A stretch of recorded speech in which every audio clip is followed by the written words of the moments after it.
ଉକ୍ତ ପନ୍ୟାସଟି ଆମ ପଠିତ ଆମ ପିଲାଙ୍କ ଭାଷା ସାହିତ୍ୟ ଓ ବ୍ୟାକରଣ ବହିର ଶବ୍ଦ କବିତାରୁ ଆସିଅଛି। ଏଠାରେ କବି ମଧୁସୂଦନ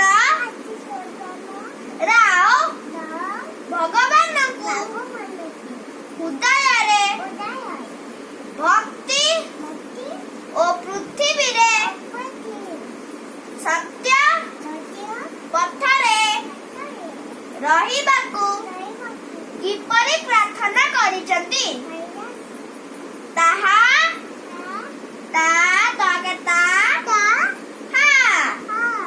ବର୍ଣ୍ଣନା କରାଯାଇଛି।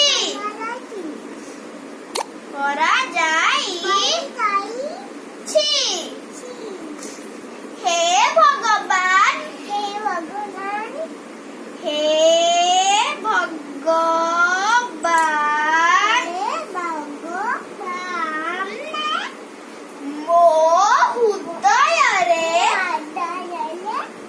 ମୋ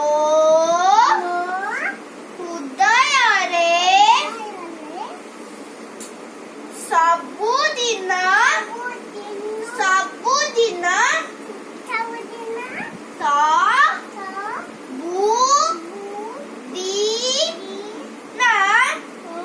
ବିରାଜମାନ କରି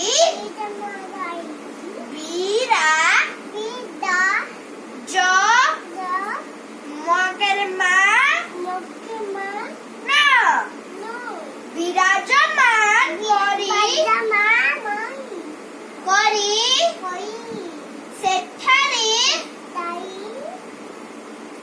ଭକ୍ତି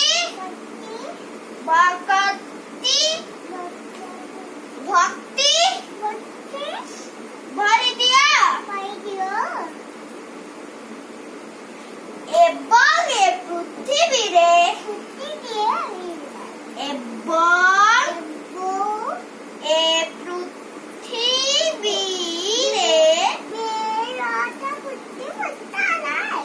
ସତ୍ୟ ପଥରେ ରହି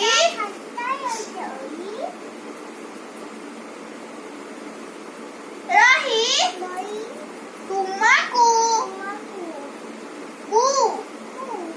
ଆଶ୍ରୟ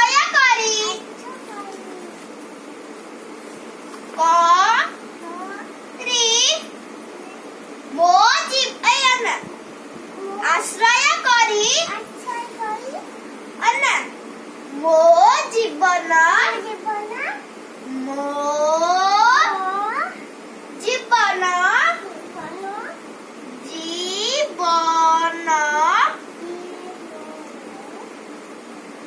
ଏ ପୃଥିବୀରେ